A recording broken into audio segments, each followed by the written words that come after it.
Halo, selamat sore teman-teman semuanya. Assalamualaikum warahmatullahi wabarakatuh. Sesuai schedule ya, hari ini kita akan mengadakan live chit-chat dengan narasumber Kak Putu, Kak Desak Putu Ariska. Beliau adalah awardee dari beasiswa LPDP dengan kampus di Belanda. Sambil menunggu teman-teman. Oke, Kak Putunya sudah hadir ternyata.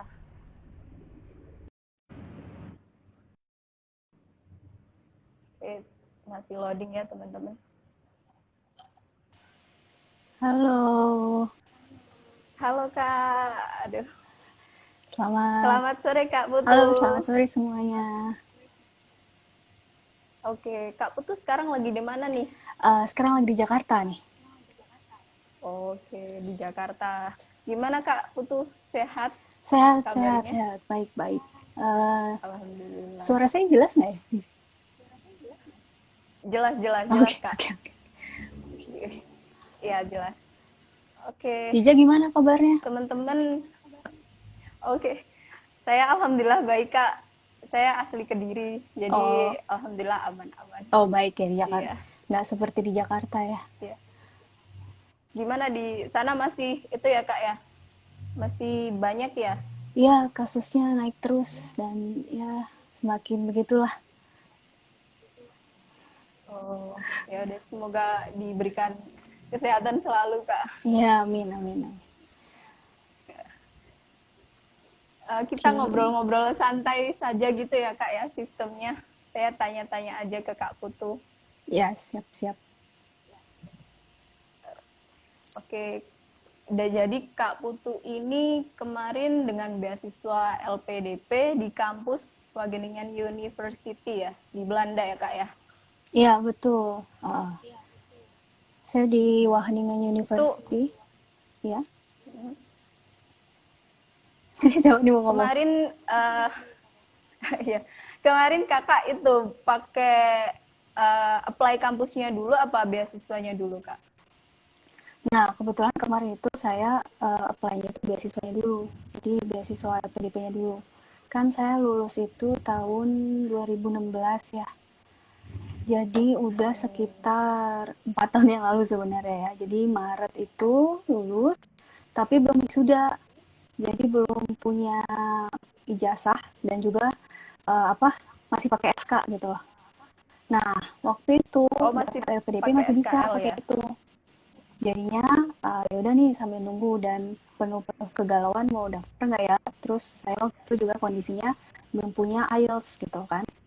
Nah, waktu itu saya ambilnya itu beasiswa LPDP yang afirmasi prestasi nasional internasional. Jadinya diperbolehkanlah untuk menggunakan TOEFL. Jadi nggak harus langsung IELTS gitu ya. Oh, Jadinya jadinya ya udah oh, dengan cara TOEFL kalau nggak salah sini saya minimal 500, 450 atau 500 saya lupa ya. 500 kayaknya. Terus ya udah tuh akhirnya kan karena pendaftarannya mau tutup di batch 3 itu di bulan Juni kalau nggak salah sini saya Juni atau Juni akhirnya ya udah saya buru-buru daftar terus akhirnya siapin semua berkas buru-buru tes pokoknya tes yang mana yang hasilnya cepat keluar jadi sebenarnya termasuk nekat juga sih jadi nggak banyak persiapan langsung tes habis itu dapat skornya untuk TOEFL gitu kan terus ya udah daftar nyiapin beberapa berkas beberapa esai kemudian ya udah ikutin proses administrasinya tuh. oke. Berarti kemarin jalur apa nih Kak di LPDP-nya? Saya jalurnya kan kalau dulu LPDP itu jalurnya ada berapa ya saya lupa. Ada beberapa ya. Ada yang Ada. reguler dalam negeri maupun luar negeri terus ada yang afirmasi. Nah, yang afirmasi itu dibagi jadi ada 4 atau berapa kalau dulu ya. Jadi ada yang lanjutan dari Oke. bidik misi, ada yang 3T, terus ada yang prestasi nasional internasional. Nah, waktu itu saya ambilnya itu yang afirmasi prestasi nasional internasional. Makanya saya bisa langsung nggak pakai IELTS dulu gitu, pakai TOEFL dulu gitu. seperti itu. Cuman memang Oh, untuk Masya Allah. jalur jalur itu ada beberapa dokumen yang harus dipenuhi. Jadi kayak waktu itu saya karena sempat ikut beberapa event gitu kan, lomba-lomba gitu, jadi itu yang disiapkan seperti itu. Oke. Berarti afirmasi prestasi gitu ya Kak ya kemarin jalurnya. Iya, Kalau betul. afirmasi memang itu ya Kak, skornya lumayan apa tidak tinggi-tinggi sekali gitu ya Kak. Iya, dan dulu tuh masih boleh pakai TOEFL dulu gitu. Terus nanti baru ambil IELTS seperti itu. Kalau yang Oh, sekarang, setelahnya itu nanti dibimbing IELTS gitu. Maksudnya ada pelatihan bahasa kalau nggak salah ya Kak ya. iya betul, untuk yang jalur prestasi itu ada pelatihan bahasanya. Tapi karena waktu itu nunggunya itu Oke. kelamaan ya, waktu batch saya itu kelamaan dan belum ada informasi ini beneran nggak sih ada pelatihan bahasa atau enggak. Akhirnya saya ambil tes IELTS sendiri gitu. Jadinya tes Oh, sendiri, berarti. terus habis itu ternyata sekali tes ya syukurnya langsung dapet gitu skornya. Wih, Masya Allah. Belajar sendiri apa kursus itu Kak IELTS-nya? Nah, ini sebenarnya agak-agak galau sih. Dulu awal-awal itu kan setelah saya lulus saya bingung ya mau ngapain ya gitu kan. Mau kerja atau mau beasiswa gitu ya. Sebenarnya udah ada rencana dari awal mau S2, cuman kayak masih ngelihat yang sekitar-sekitar itu kok kayaknya enak kerja ya. Enak gimana ya kerja gitu dapat duit sendiri gitu lah istilahnya ya.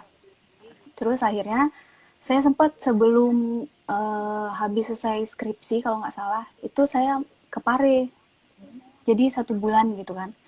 Terus Oh, habis itu coba dulu nih di Pare, oh ternyata seru juga ya gitu ketemu orang-orang, terus habis itu ketemu apa teacher gitu, terus habis itu ya seru gitu kan. Terus habis itu saya kagum banget sama orang-orang yang semangat gitu loh, terus ngejar mimpinya gitu. Terus habis itu saya lulus S1, kemudian saya lanjut lagi uh, ke Pari lagi gitu. Setelah saya dinyatakan bahwa saya lulus beasiswa LPDP, saya ke Pari lagi dan sempet kayaknya 2 bulan, 2 bulanan. Terus habis itu setelah itu saya ambil tes IELTS-nya. Jadi kalau waktu itu sih pendapat saya gini ya, sebenarnya kalau kayak mau les bahasa Inggris dimanapun itu bisa gitu. Dan dimanapun itu mungkin ya materinya sama-sama aja gitu kan.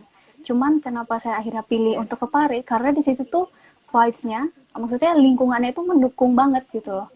Kan Betul, ketika betul. kita berjuang itu kan kita butuh support system yang sama-sama satu frekuensi lah sama kita seenggaknya gitu loh. Jadi waktu kita ngedown itu masih ada yang yang masih ada sekitar kita yang nyemangatin kayak gitu. Jadi makanya waktu itu saya pilih Iya, saya betul. mau ke Pare aja deh gitu. Walaupun mungkin ya kursusnya mungkin akan sama gitu kalau dibandingkan kalau saya kursus di kota saya sendiri kayak gitu. Gitu. Aslinya Kak Putu ini Makassar ya? Oh bukan, Oh, bukan. saya di Jember, saya tinggalnya di Jember. Cuman saya aslinya di Oh, Bali, tapi saya Jember. tinggal di Oke. Jember. Makanya saya kenal Kak Akbar dulu pernah satu tempat kursus juga, terus habis itu pernah juga apa namanya satu persiapan bahasa. Gitu. Seperti Oh, itu. gitu. Oke, Uh-uh. oke. Jadi selama di Pare Rai IELTS itu 2 bulan aja ya Kak ya? Kalau dibilang saya belajarnya 2 bulan mungkin enggak ya. Mungkin lebih dari itu pasti. Cuman sebelum-sebelumnya saya juga sambil belajar. Setelah dari Pare juga saya Oke. tetap belajar gitu. Cuman yang benar-benar intensif waktu itu yang saya rasa saya perlu bimbingan banget itu kayak writing sama speaking gitu kan. Karena butuh partner gitu. Jadi Oke. makanya situ saya belajarnya gitu. Itu. Oke. Terus setelah kan kemarin nggak jadi PB ya Kak, jadi belajarnya mandiri gitu ya kemarin. Nah, habis itu Kakak gimana sih cara apply-nya di kampus, cara mendapatkan LOE-nya di kampus Wageningen ya? Gitu, gimana Kak? Nah, itu sebenarnya setelah nilai saya keluar, baru keluar itu jadwalnya yang bahasa itu. Jadinya akhirnya waktu itu saya sempat tanya-tanya, ini boleh nggak kalau saya ikut gitu kan. Terus habis itu saya sempat ikut sama teman saya juga yang sama kayak saya gitu kan. Dia udah punya nilai IELTS gitu, bisa ikut. Tapi setelah itu saya nggak jadi ikut lagi gitu loh. Jadi saya kembalikan lagi waktu uang saku biaya dan segala macamnya gitu waktu persiapan bahasanya gitu kan. Uh, setelah dapat jadi saya sempat ikut sebentar cuman setelah itu saya daftar langsung ke Wageningen University di Belanda. Nah, untuk persiapannya sendiri sebenarnya sih um, dia itu semuanya udah ada ya, udah tertera di websitenya, udah jelas gitu loh apa aja yang harus kita siapin. Contohnya kayak motivation letter, terus habis itu submit IELTS, submit ijazah, nilai dan sebagainya gitu. Nah, di Wageningen ini nggak ada sesi interview, jadi semuanya by dokumen seperti itu. Nah, Oh gitu. iya, dan mereka ngelihat juga dari track kita. Jadi kayak uh, sebelumnya waktu S1 mata kuliahnya apa aja. Terus di S2 nanti rencananya mau ngambil apa aja gitu kan. Nah, saya kan studinya di food technology kan. Nah, dari situ ada kemiripan-kemiripan gitu. Jadinya ya udah dibaca juga motivation letter saya kenapa saya pilih jurusan ini kayak gitu. Seperti itu dan Nggak ada tes-tes lagi ya, cuma itu ya Kak? Cuma submit dokumen gitu ya Kak ya? iya, intinya submit dokumen, terus kalau dinyatakan kalaupun misalkan nih ada berapa mata kuliah yang uh, nggak sama, biasanya ceknya dari motivation letter. Jadi di motivation letter itu dilihat kayak mungkin memang S2 kita beda sama S1, tapi pengalaman kerja kita itu relate sama S2. Nah, itu bisa dipertimbangkan kayak gitu. Oh gitu. Iya, Berarti itu Kakak ambilnya itu sama ya? S1 sama S2-nya iya itu ada sama ya kemiripan. jurusannya? Ada kemiripan itu. Oke. Sama juga kayak beasiswa gitu kan waktu saya apply saya lihat tuh ada beberapa teman yang dia nggak linear S1 S2-nya tapi lolos. Nah, itu kan kemungkinan sih asumsi kita sih karena memang ada ke apa ya namanya? Kesesuaian gitu loh antara bidang kerja yang pernah dia lakuin terus habis itu sama eh, sama S2 yang mau diambil gitu. Oke. Cara Kakak memilih kampus nih, kenapa sih kok pilih kampus itu kenapa Kak? Di Di Wageningen kampus ya. Belanda kan ada banyak ya. Iya. Ini ada banyak sih. Waktu itu kan saya bidangnya di food ya, food technology. Nah, di Mm-mm. Wageningen University itu dia termasuk nomor satu di dunia di bidang agriculture itu. Nah, itu untuk itu sih sebenarnya bisa ya kayak kita cek di QS ya, World Ranking University atau High Time Education ya di website gitu. Terus habis itu dari situ saya awalnya saya lihat nih. Terus habis itu setelah itu saya cocokkan antara sebenarnya saya mau ke arah mana dan waktu saya S1 itu kan kalau S1 tuh masih general banget ya. Nah, Iya, jadi betul. saya ambil streamnya sebenarnya saya mau yang mana. Terus habis itu saya lihatlah di Wageningen itu ada jurusannya. Kemudian ya udah saya Oke. apply dan mata kuliah yang paling penting sih sebenarnya saya kadang nama jurusan itu bisa beda-beda ya. Tapi dicek mata kuliahnya. Mm-mm. Kira-kira sesuai Oh nggak? gitu. Kira-kira cocok nggak sih sama kita gitu? Bener nggak ini yang mau kita mau gitu? Karena kadang namanya beda-beda, nama-nama programnya gitu. Iya betul. Oke, berarti harus itu ya Kak ya. Kita harus selain tahu jurusan sama kampusnya juga harus itu lihat SKS-nya Iya, mata kuliahnya gitu ya Kak. iya betul. Lihat silabusnya dan juga lihat sistem pembelajarannya seperti apa. Kalau waktu itu saya di Wageningen itu kan sistemnya blok ya, semacam blok. Jadi period gitu. Jadi um, itu saya keteteran banget sih di awal-awal. Jadi kayak saya belajar IELTS itu sebenarnya belum apa-apa gitu sama kuliah yang sesungguhnya gitu ya. Um, jadi keteteran banget ya di awal karena sistemnya itu kan blok. Artinya setiap 1 bulan saya harus ujian, 1 atau 2 bulan saya ujian. Nah, kuliahnya itu kalau di Wageningen itu dari jam 8 pagi sampai jam 5 sore. Dan itu setiap hari, Senin sampai Jumat.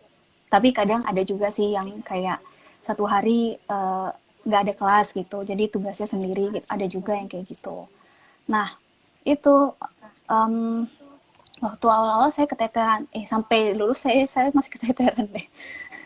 Terus Ya udah karena kan selesai jam 5 gitu kuliah itu saya masih harus lanjut belajar sampai jam 10 malam. Itu kayak hampir setiap hari gitu. Kadang Sabtu Minggu juga itu kayak masih Wow. harus belajar karena saya ngerasa saya benar-benar ketinggalan gitu. Ketinggalan dibanding ya karena ya maksudnya sistem edukasi kita beda ya. Sistem edukasi di Iya betul. Indonesia dan di Belanda itu beda gitu. Mungkin buat mereka orang Belanda asli itu gampang ngikutin gitu. Tapi buat saya gitu yang dari Indonesia gitu, yang baru pertama kali gitu ya sekolah di luar gitu, cukup gimana gitu beradaptasinya harus benar-benar yang ya pokoknya semangat terus lah gitu Oke. sampai lulus.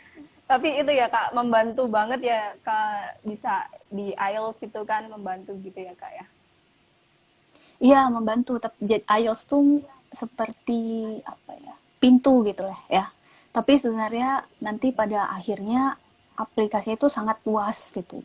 Jadi IELTS itu kalau bisa dibilang uh, kalau bisa dibilang sih mungkin belum seberapa dengan apa yang akan dipelajari nanti gitu. Jadi Wah, luar jadi biasa. jadi ya ya harus tetap semangat terus ya. Tapi mungkin untuk beberapa orang mungkin kalau apa ya kan bahasa course itu kan beda ya dengan bahasa IELTS kan. Kalau IELTS kan lebih umum gitu kan. Iya Tapi betul. kalau kita kuliah kan bahasanya kita familiar kan. Itu mungkin juga bisa membantu lebih mudah gitu. Tapi sangat membantu sih buat kayak kita bisa interaksi sama teman, sama dosen kayak gitu, nulis kayak gitu. Iya. Soalnya ini kan banyak sih Kak, kayak teman-teman tuh yang waktu belajar IELTS saja udah nyerah sebulan 2 bulan nggak dapat dapat, atau nggak udah belajar beberapa bulan nggak dapat, udah nyerah, udahlah nyerah gitu Kak kan. Nah itu Kak Putu gimana sih cara menyemangati Kakak sendiri dari hambatan-hambatan itu? Apalagi kan itu belum ya, maksudnya masih belajar IELTS ada udah nyerah, apalagi belum kita kuliah di luar negeri yang luar biasa, yang sistemnya luar biasa kayak gitu. Itu Iya, gimana Kak? um, gimana ya? Karena kalau saya jujur sih sebenarnya semangat itu pasti naik turun ya sebenarnya ya. Kayak kita nggak Iya selalu betul. akan kayak terus semangat gitu. Kayaknya susah gitu ya. Tapi yang penting sih kita niatin dulu dari awal apa gitu. Terus kalau misalnya tiap kita capek ya berhenti aja, istirahat dulu, tapi jangan keluar gitu. Jadi berhenti sebentar istirahat dulu, terus lanjut lagi. Pasti ada semangatnya datang lagi. Dan menurut saya sih lingkungan itu juga penting ya. Kayak apa ya circle kita itu penting gitu loh. Jadi kalau misalnya berada di lingkungan atau circle yang um, saling apa ya saling support gitu. Nah waktu itu makanya saya pilih Support, ke iya betul. Pare gitu ya.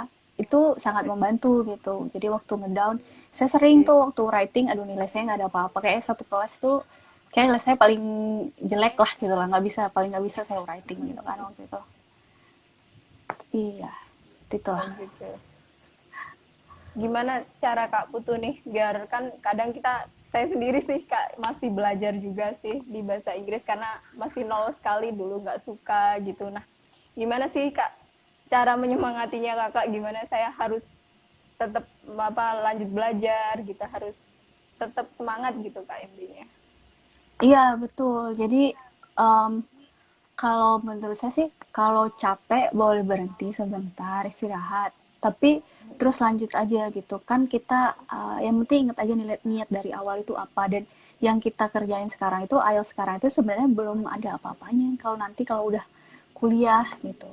Jadi ya, dan semua itu pasti ada timingnya kok, ada waktunya gitu. Yang penting kita apa ya, sabar, usaha, berdoa gitu. Pasti ada waktunya masing-masing.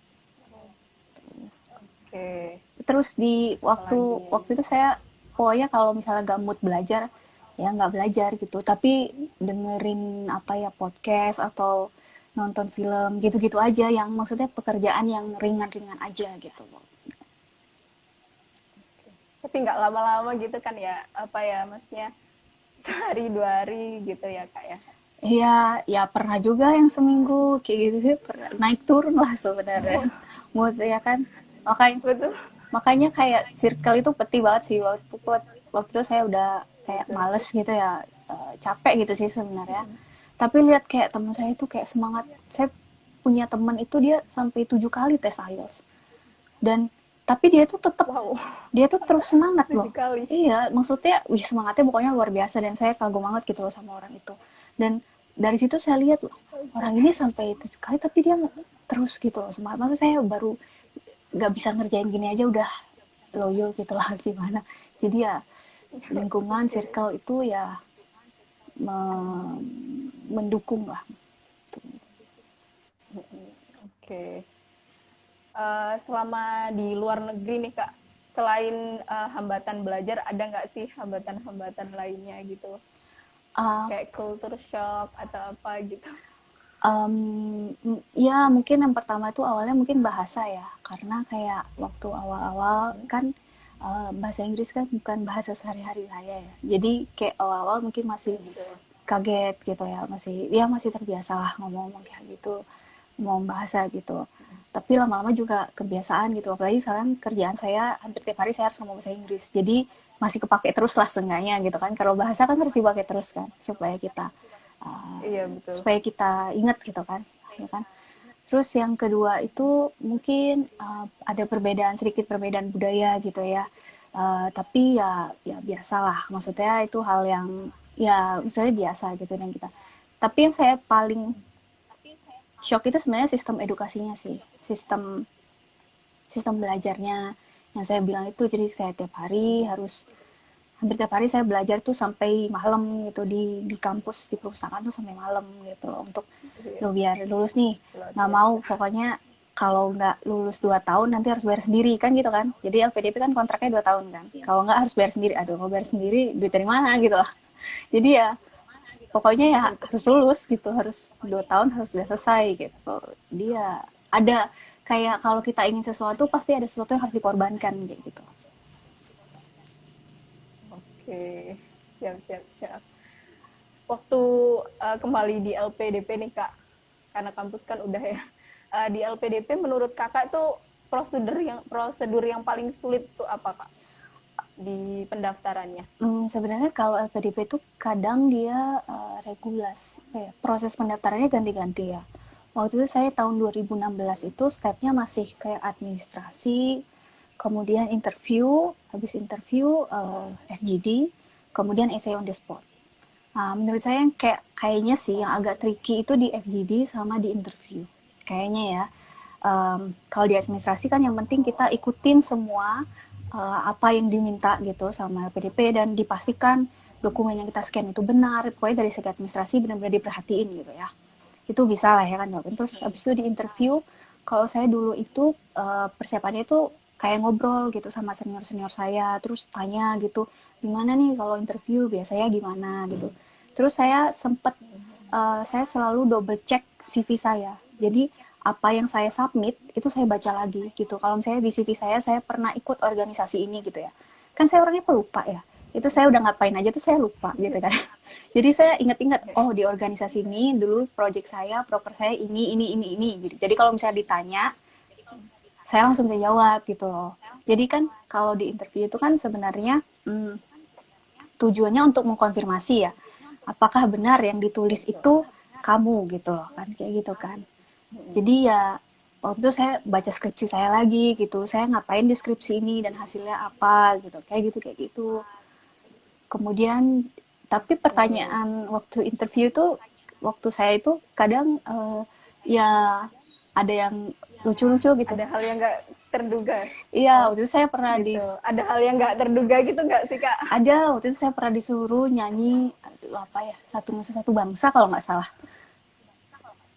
Saya pernah disuruh nyanyi gitu. Jadi lagu. Iya, disuruh, Oke.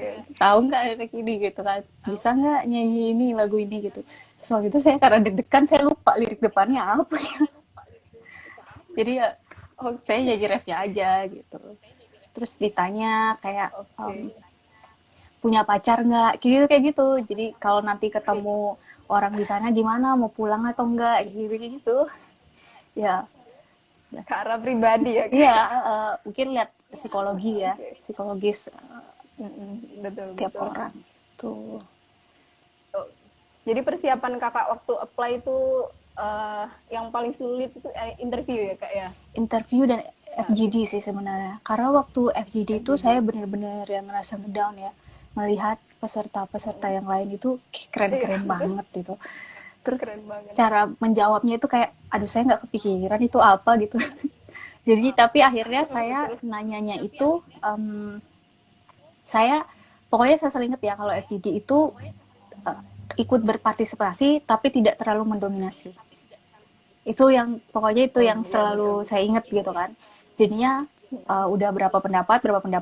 Nah ini saya nemu nih. Ya udah saya akhirnya ngomong ngomong gitu, ngomong satu kali cuman terus habisnya udah selesai. Ternyata ya ya syukurnya waktu lulus gitu. Sama setelah itu saya essay on the spot kan, dan IELTS itu bantu banget sih. IELTS writing itu benar-benar bantu banget waktu essay on the spot gitu. Oh, yang itu ya kayak tes kan sekarang itu kalau LPDP nggak ada FGD tapi diganti TPA sama essay on uh, the spot itu ya kak ya. iya kalau sekarang kan ada Pakai bahasa TPA-nya ya. Inggris. Iya betul. Oh dulu nggak ada ya kak? Nggak ada waktu saya itu kayaknya angkatan terakhir atau ya yang nggak ada TPA, atau sebelumnya ya, Hmm. atau setelahnya gitu. Oh waktu saya itu belum ada TPA gitu. Itu Oh gitu. Berarti habis administrasi terus langsung FGD gitu ya kak? iya langsung interview, langsung yang tahap langsung yang sekaligus gitu. Jadi interview, FGD sama essay on the spot gitu. Essay on the spot. Yang Oke. essay kan kalau IELTS itu Ini ada. kita juga dilatih buat nulis Hmm? cepet dalam waktu yang singkat kan. Jadi pas essay on the spot tuh ya terlatih gitu. Jadi nulisnya strukturnya harus apa gitu-gitu tuh membantu sih menurut saya. Oh, ini ada pertanyaan Kak dari Kak Bayu Yoga Prawira. Kak mau nanya, kalau LPDP apakah ada format khusus untuk penulisan CV? Misal hanya satu lembar dan sebagainya. Terima kasih. Gitu. Jadi CV-nya itu ada formatnya gitu nggak Kak? Halo, terima kasih pertanyaannya. Jadi kalau seingat saya dulu CV-nya itu sebenarnya ngisi aja. Jadi di website-nya itu udah ada. Jadi nama, alamat, pendidikan terakhir, pengalaman terakhir semua. Jadi sebenarnya ngisi aja semua itu. Jadi ngikutin aja sebenarnya. Jadi CV-nya itu dari situ. Tuh. Tapi kan Oh, bukan yang kayak kita bikin CV gitu ya Kak ya? enggak, jadi langsung langsung isi semua gitu. Cuman mungkin yang beda itu kadang waktu pendaftaran di universitas. Kayak di univ-univ itu kan mereka biasanya kadang ada yang minta CV gitu ya. Nah, di situ yang menyesuaikan. Kalau saya sih dulu waktu waktu di kampus saya S2 dulu kan juga ada tuh bikin CV segala macam ya. Kalau di Eropa itu sebenarnya mereka itu lebih cenderung minta CV itu yang singkat tapi jelas. Jadi misalnya kayak um, S1 apa misalnya X1 teknik kimia universitas apa misalnya A gitu ya. Nah itu ditulis IPK-nya berapa dari berapa, misalnya 3,9 dari 4,0. Terus habis itu ditulis skripsinya ngerjain apa. Kayak gitu. Jadi singkat-singkat aja dan yang penting-penting aja gitu. Jadi pengalaman 5 tahun lalu nggak ya 10 tahun lalu nggak usah gitu loh. Dan biasanya cuman yang Betul, kayak dari betul. misalnya kalau dia sampai S2 berarti S1 S2, kalau dia S1 berarti SMA S1 gitu. Jadi singkat tapi padat. Kalau waktu itu saya diberitahunya seperti itu ya di student center saya waktu di Eropa, di Belanda gitu. Oke. Tuh. Uh, di Kak Putu saya lihat nih di profilnya Kak Putu dari UB kan ya, Universitas Iya, Brawijaya. betul. Betul ya. Nah, Nah, itu teman-teman Kak Putu banyak nggak sih yang pengen beasiswa, pengen kuliah gitu, pengen nggak? Atau kepengen yang langsung kerja gitu? uh, Apa menikah mungkin karena cewek ya? rasionya kayaknya seimbang deh. Kayaknya ada deh yang juga mau langsung kerja, tapi ada juga yang mau langsung uh, S2, ada juga yang sebelumnya udah nikah gitu kan. Tapi waktu itu Iya kebetulan betul. waktu di itu kayaknya ya, sehingga saya di angkatan saya itu saya yang langsung nekat langsung S2 gitu. Jadi Berdua. Oh. jadi makanya waktu itu saya galau banget sih karena kayak nggak punya apa ya, kayak temen yang bisa diajak sambat gitu loh, gimana nih Betul betul. nggak lulus lulus lagi, nggak dapet dapet lagi skornya kayak gitulah. Iya. Karena terus Saya tetangga nih Kak dari Universitas Kakak. Saya di UM. oh di UM, oh iya, iya. Angkatan berapa? Iya betul. Lulus 2014. Oh, oke oke oke oke. Oke. Iya Kak. Jadi itu kayak gimana ya Kak? Kan kita waktu di kampus itu kayak kita berjuang sendiri itu kan kayak nggak enak ya. Banyak temen saya tuh yang aduh nggak usah lah ngapain lanjut kuliah lagi kan lagian perempuan kayak gitu gitu. Nah itu gimana Kak motivasi Kakak? Apalagi kalau apa ada tawaran pekerjaan yang menarik kayak gitu. Nah itu gimana Kak? Kok memutuskan untuk studi lanjut gitu Kak? Nah, itu juga tuh waktu itu saya itu antara bimbang. Waktu itu saya pernah hampir pokoknya saya daftar kerja juga kan. Tapi itu sudah di step terakhir gitu. Udah hampir step terakhir gitu. Itu saya galau banget nih kalau dapat saya kerja atau kuliah gitu. Terus saya semalaman mikir. Saya pikir kayak oh enggak deh, saya mau beasiswa aja. Ini pasti besok saya nggak lolos gitu. Saya yakinnya gitu. Ternyata besoknya langsung nggak lolos di step terakhir itu. Jadi kayak Oh, menurut saya apa yang kita pikir itu bener-bener apa ya mendetermine apa yang jadi tujuan kita gitu loh. Jadi bener-bener kalau kita oke. maunya apa, saya percaya sih kalau itu tuh akan ya, semesta itu bisa bantu kita, bisa dukung kita loh. Yang penting kita usaha, doa, terus habis itu ya berusaha gitu. Yang penting Berarti pernah gagal ya, Kak? kalau kerjaan sih saya pernah berapa kali gagal gitu kan. Terus habis itu kalau tes yang bahasa itu eh, waktu apa ya kayak pre-scoring gitu. Nah itu sering banget itu. Itu kayak pokoknya aduh parah banget tuh saya. Iya.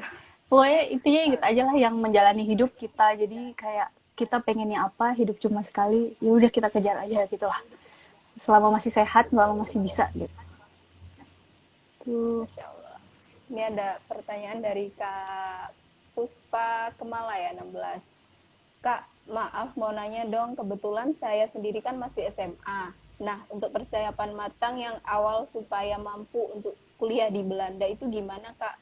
Dan untuk ke apa ya, kejutan. Mungkin jurusan ya, jurusan kedokteran apakah ada Oke, halo, persiapannya? oke, halo Puspa, terima kasih pertanyaannya. Em, ini berarti mau ambilnya S1 ya maksudnya ya? Waktu itu kalau misalkan nih mau ngambilnya untuk S2, misalnya ini saya case-nya bicara untuk S2 ya. Pokoknya selama S1 itu saya sarankan itu perbanyak organisasi, perbanyak eh, ikut komunitas. Pokoknya jangan cuma belajar. Pokoknya ikutin apapun yang selama itu positif dan selama kalian juga suka. Suka ikut lomba, ikutin gitu. Jadi pokoknya karena itu ngaruh banget kan waktu kita apply scholarship kan. Jadi kan artinya oh anak ini dia aktif nggak cuman belajar aja tapi dia berkontribusi jadi tapi dia ikut membantu mengembangkan dirinya sendiri kayak gitu. Jadi ya di ya itu untuk S2-nya gitu kan. Kalau sekarang masih SMA, kemungkinan untuk S1 yang saya tahu itu ada teman saya itu yang ngambil kedokterannya di Jerman tapi dan itu dia free gitu. Um, tapi syaratnya itu dia harus pertama itu harus sekolah bahasanya dulu, sekolah bahasa. Setelah itu dia apply di kedokterannya di Jerman. Dan itu memang dia prosesnya agak panjang sih dan dia ada gap year-nya juga pasti untuk coba untuk di situ gitu. Kalau untuk di Belanda sih saran saya itu sih yang bisa kita lakuin sekarang yang kita lakuin sekarang itu lakuin yang terbaik gitu. Masih SMA belajar yang rajin gitu, dapat nilai yang bagus gitu ya. Terus ikut misalnya mau ikut suka OSIS, ikut OSIS, suka eskul, ikut eskul kayak gitu. Jadi suka lomba debat ikut gitu. Jadi ya dibaguskan sekarang supaya nanti peluangnya lebih besar lagi kayak gitu. Oke. Semoga membantu ya Kak Puspa tadi. Nah, ini ada pertanyaan dari Kak Oktario 62.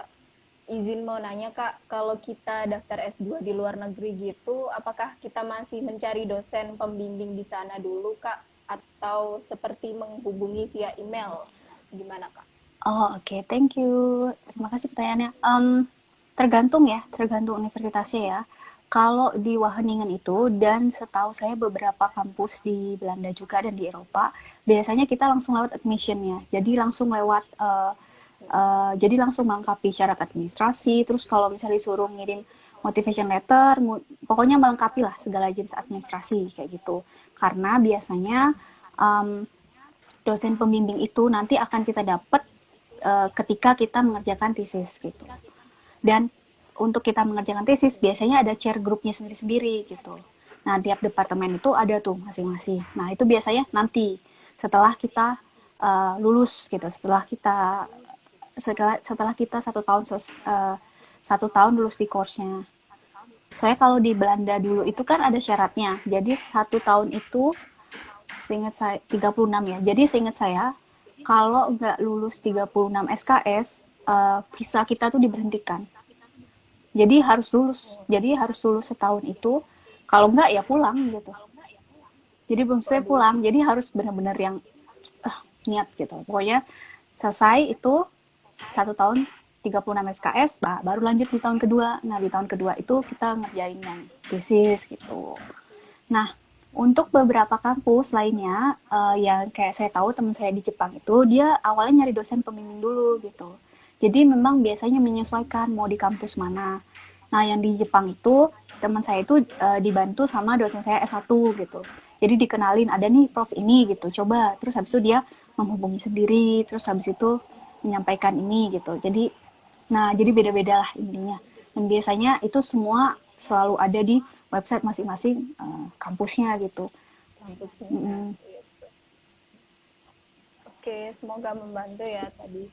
Ini ada pertanyaan dari Kak Rizky Ilda Aulia. Pernah nggak sih, mana sih tadi? Pernah nggak sih Kak Putu ragu sama kemampuan diri sendiri gitu? Oh, pernah sering dong. Kayak um, Waktu apa itu Kak? kayak sering sih kalau saya sih. Eh, nggak cuman waktu cari beasiswa, nggak cuma waktu bahasa, banyak gitu lah berapa kali. Cuman kan eh, ya udahlah, kalau bukan kita sendiri yang percaya sama diri kita sendiri, ya siapa lagi gitu kan.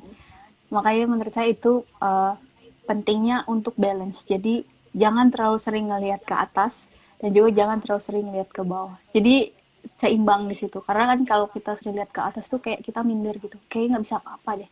Padahal sebenarnya kita tuh bisa gitu. Cuman kan karena terlalu apa ya, minder jadi insecure jadi gimana gitu kan. Padahal sebenarnya Iya, bisa, cuman kayak terlalu malu atau apa gitu loh. Pokoknya, iya betul. uh, tapi kalau misalnya terlalu sering melihat ke bawah kayak jadinya meremehkan atau apa gitu kan. Jadi ya balance di situ sih. Dan pokoknya kalau ngerasa capek ya istirahat, itu sih menurut saya kuncinya. Istirahat. Siap, Istirahat siap. tapi jangan keluar gitu. Istirahat tapi jangan keluar kayak gitu sih, biar ya terus Siap, siap. itu. Biar semangat terus ya Kak. Iya. Oke, motivasi Kakak terbesar nih, kenapa sih sampai apa ya Kak, bisa terus sampai menyelesaikan studi ya? Sekarang udah lulus ya Kak Putu ya? Iya, sekarang saya udah kerja. Berarti. Oh, alhamdulillah. Oke. Nah, itu sampai Kakak selesai itu motivasi terbesarnya gimana tuh, Kak? um, Kalau saya dari awal emang niatnya saya mau S2, dan saya udah kepikiran kayak saya mau S2-nya di luar negeri.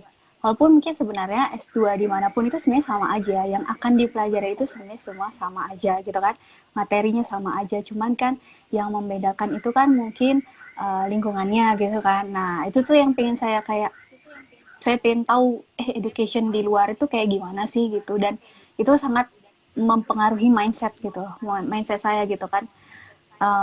Karena kan kalau kita belajar itu kan sebenarnya um, kayak kita belajar mata kuliah A gitu ya. Kalau ditanya saya sekarang mata kuliah A tentang apa, mungkin saya udah lupa gitu.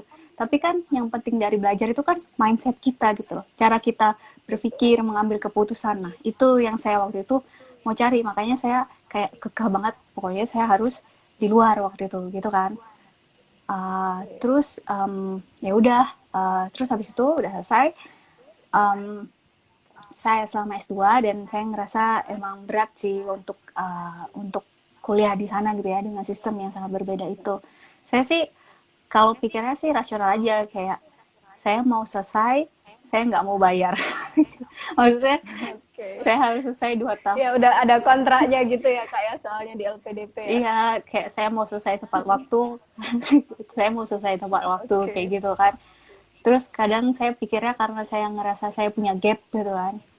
Jadi saya ingin segera memulai karir gitu. Jadi harus pokoknya harus semangat lah. Kalau capek ya istirahat gitu. Tapi jangan keluar kalau itu saya. Jangan keluar gitu mas. Iya, jangan Kalau tadi. maksudnya jangan menyerah dan kayak ya udah selesai Oke. gitu. Nggak kalau capek ya istirahat aja dulu gitu. Oke. Siap-siap. Nah, mungkin pesan untuk teman-teman nih kak yang lagi berjuang beasiswa atau lagi mereka yang teman-teman yang ingin kuliah di luar negeri itu kak, pesannya gimana kak? Pokoknya yang penting itu terus semangat ya. Gimana ya? Saya juga kadang bingung gitu ya kalau ngasih motivasi karena motivasi itu sebenarnya datangnya pasti dari diri sendiri gitu kan. Diri sendiri. Pasti kayak pokoknya selalu ingat aja niatnya gimana. Kalau saya tuh dulu punya cara, jadi saya misalnya di semester ini saya punya target ini. Nah itu biasanya saya tulis, kayak saya selalu tulis di buku gitu, di buku atau di kertas. Nah itu saya liatin terus. Pokoknya kalau saya capek ya saya liatin aja gitu. Terus habis itu somehow itu tiba-tiba pasti bakal kecapai gitu, tercoret kayak gitu. Jadi itu balik lagi ke kita gimana caranya kita bisa memotivasi diri kita kayak gitu dan lingkungan itu sih yang paling sangat berpengaruh gitu jadi ya beradalah di circle-circle yang orang-orangnya yang baik yang suportif gitu yang saling mendukung bukan saling menjatuhkan kayak gitu jadi pokoknya pokoknya terus lah semangat ya pasti akan ada capeknya cuman semua ada waktunya yang indah gitu saya nggak Oke. bisa Dan memotivasi bingung. ya itu udah banyak sekali motivasi dari kakak nih, saya juga termotivasi soalnya saya juga masih berjuang nih kak, berjuang Semangat bahasa Inggris sama pengen juga sih beasiswa, pasti masih bisa semangat. berjuang saya. Amin. Nah ini ada pertanyaan nih kak dari kak Emily Ispira. Kak mau tanya, kalau misalkan lebih dari 2 tahun tuh gimana kak, dipulangin atau gimana ya? Gitu. Mungkin dari LPDP ya kalau lebih apa kuliahnya 2 tahun gitu. Biasanya hampir semua kontrak beasiswa sih ada kontraknya gitu jadi berapa tahun misalnya setahun kalau di UK kan setahun tuh biasanya 1 tahun ya satu ya berarti kontraknya 1 tahun kalau saya di LPDP di Belanda 2 tahun jadi kontraknya 2 tahun nah kalau misalnya nggak selesai gitu mungkin karena satu dan lain hal itu kan itu tetap bisa lanjut cuman biayanya biaya sendiri jadinya gitu nah Nah, itu kan biayanya cukup besar ya, karena kalau seingat saya itu per period itu hampir 2.400 euro. Nah, itu 2.400 itu sekitar ya 30 lebih lah ya. Nah, 30 lebih. nah itu Oke. Luar biasa. per blok, per Per period. bulan. Iya, jadi ada Oh, per period period. panjang, ada period pendek. Jadi kalau itu kan sistemnya period atau blok ya. Jadi per 1 atau 2 bulan harus bayar segitu gitu. Per 2 bulan, sorry. Per 2 bulan harus bayar segitu gitu loh. Sedangkan kalau mahasiswa lokal itu dia mereka cuma bayar 400 euro. Oke. Jadi bedanya tuh jauh banget sebenarnya. Mahasiswa internasional 2.400, mahasiswa lokal 400 atau 600. Jadi bedanya jauh banget sebenarnya kan. Iya. Nah, itu jadinya Oke. harus bayar sendiri gitu. Tapi ada siasatnya. Jadi biasanya kan kalau sebenarnya kan kalau beasiswa dari PDP itu kan pasti mencukupi ya. Yang penting kitanya bisa ngatur uang gitu kan. Betul. Nah, dari situ bisa disisihkan. Jadi bisa ditabung gitu pelan-pelan. Pelan-pelan untuk kalau misalnya karena satu dan lain hal harus extend gitu dan itu ya nggak masalah gitu kan mungkin karena skripsinya susah gitu dosennya susah ditemuin atau gimana ya nggak apa-apa gitu jadi nanti bayarnya dari hasil tabungan itu dan menurut saya sih mungkin masih mencukupi gitu ya yang penting kita ya gimana cara kita ngatur aja sih ngatur biaya hidup gitu Oke. Itu ya teman-teman harus pintar memanage ya itu gitu juga ya skill kak yang ya. penting untuk survive di luar negeri ya Wow, luar biasa. Oke, ini ada pertanyaan dari Kak Made Meranggi. Kak Putu mau nanya, hal yang paling nggak pernah Kak Putu duga yang Kak Putu dapatkan selama kuliah di luar negeri, gitu apa Kak? Apa ya? Em, Yang banyak sih. mungkin sistemnya itu ya Kak ya, Iya, sistemnya dan berbeda sekali. manajemen waktu sih. Kalau orang di Belanda itu kan mereka sangat menghargai waktu ya. Jadi kayak kalau weekend, Sabtu Minggu libur, libur. Jadi nggak boleh diganggu sama sekali. Jadi manajemen waktunya bagus gitu. Oke. Dan waktu itu saya pernah waktu ngerjain tesis itu kan kayak proposal awal itu kan kita di satu ruangan komputer, terus habis itu bikin proposal intinya. Nah, orang-orang sana itu mereka tuh jarang banget lihat HP. Kalau saya kan jujur distraksinya banyak ya, kayak ngerjain dikit baru selesai satu paragraf udah lihat HP gitu kan. Capek, betul. Nah, kalau orang-orang sana tuh dia sangat efisien. Jadi kayak misalnya 2 jam nih di depan komputer ngerjain, itu mereka bener-bener ngerjain gitu. Terus nanti setengah jam istirahat gitu, main HP. Jadi nggak kayak main HP belajar, nggak gitu. Jadi bener-bener Ngerjain efektif gitu. gitu. Kalau istirahat ya mereka istirahat, ngobrol, makan, ya main gitu kan. Tapi setelah itu langsung lanjut lagi. Kayak gitu sih. Jadi ya hal-hal yang seperti itu sih sistem-sistem pendidikan. Terus habis itu sama dosen-dosennya menurut saya sih kayak mereka gimana ya, orang di situ tuh waktu itu sih Kreditnya ya luar biasa. saya beruntungnya itu karena dapat dosen-dosen yang juga sportif gitu. Jadi saya banyak nggak taunya, tapi mereka bukan menjatuhkan saya atau bilang kok gini aja nggak bisa, enggak, tapi malah dibantuin kayak gitu. Jadi sistemnya sportif banget gitu. Itu sih. Alhamdulillah. Jadi selama apa kita belajar, selama kita di sana, waktu di Belanda itu Kak, eh, teman-temannya juga suportif gitu ya Kak di sana Iya, buat belajar gitu. iya. Mungkin kalau buat orang-orang Dutch, orang-orang Belanda itu mereka lebih mudah ya ngikutin sistemnya karena mereka dari lahir ya sistem pendidikannya kayak gitu kan. Ya, betul Kan betul. beda dengan kita kan. Tapi kalau di Belanda itu sebenarnya nggak perlu khawatir sih kalau takut nggak ketemu orang Indonesia, karena banyak banget orang Indonesia di Belanda. Karena kita punya hubungan historis gitu kan sama Belanda kan. Jadi banyak banget orang Indonesia di sana. Dan apalagi di Wageningen itu mahasiswa Indonesia-nya cukup banyak dan kayak senasib lah. Oh, Gimana? Pokoknya ya gitu ya ya. jadi saling mendukung gitu. Enak kalau ada temennya gitu, apalagi sesama orang Indonesianya gitu ya Kak. Iya, jadi ada temennya sambat dan curhat dan ya gitulah.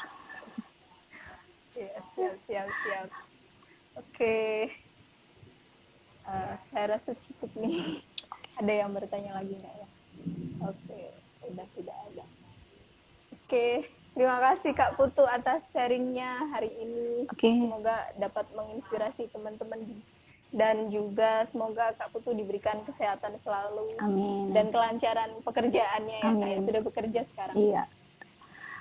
Oke, terima kasih juga ya buat Dija dan teman-teman yang lain udah nontonin ini gitu.